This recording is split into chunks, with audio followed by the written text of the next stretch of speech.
Tatlong pulis mula sa Bagao Police Station ang tumanggap ng parangal mula kay Chief PNP Police General Nicolas Torre III bilang pagkilala sa kanilang kabayanihan, tapat na paglilingkod at sakripisyong inalay para sa kapakanan ng bayan.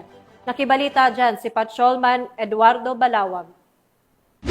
Tatlong dedikadong personnel ng Bagao Police Station kabilang si Police Lieutenant Colonel Noriel Yulacangan, Officer in Charge, ang pinarangalan at tumanggap ng medalya ng kadakilaan mula kay Chief of PNP Police General Nicolas Torre III bilang pagkilala sa kanilang kabayanihan, paglilingkod at sakripisyong ibinuhos para sa kapakanan ng bayan ng Bagao sa Police Regional Office 2 Camp Marcelo E. Aduro, Tuguegarao City, Cagayan. Ang nasabing pagkilala ay bahagi ng command visit at ugnayan sa mga kapulisan ng proto ni Chief of PNP Police General Torre III kung saan ay kanyang personel na pinabatid ang mensahe ng suporta at inspirasyon sa lahat ng uniform personnel. Bukod sa tatlong pinarangalan, 10 personnel din ng Bagao Police Station ang tumanggap ng medalya ng kagalingan bilang pagkilala sa kanilang natatanging husay sa pagtupad ng tungkulin. Habang 8 personnel naman ang nagawaran ng medalya ng kadakilaan dahil sa pinamalas nilang katapangan at dedikasyon sa serbisyo publiko. Ang seremonya ng paggawad ng mga parangal ay nagsilbing inspirasyon hindi lamang sa kapulisan ng Bagao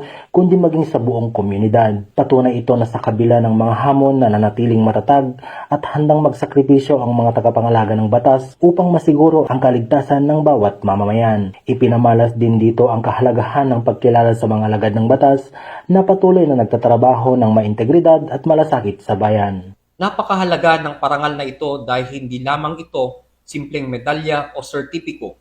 Ito ay simbolo ng pagkilala sa pinagsama-samang sipag, tiyaga at malasakit ng buong hanay ng aming istasyon at nagsasakripisyo para sa kaligtasan ng ating mga kababayan. Layunin ng pambansang pulisya na maging mabilis, maaasahan at makatao sa pagbibigay ng serbisyo at pagtugon sa anumang insidente. Sa lahat ng kapulisan ng Region 2, saludo ako sa inyong walang sawang paglilingkod at sakripisyo.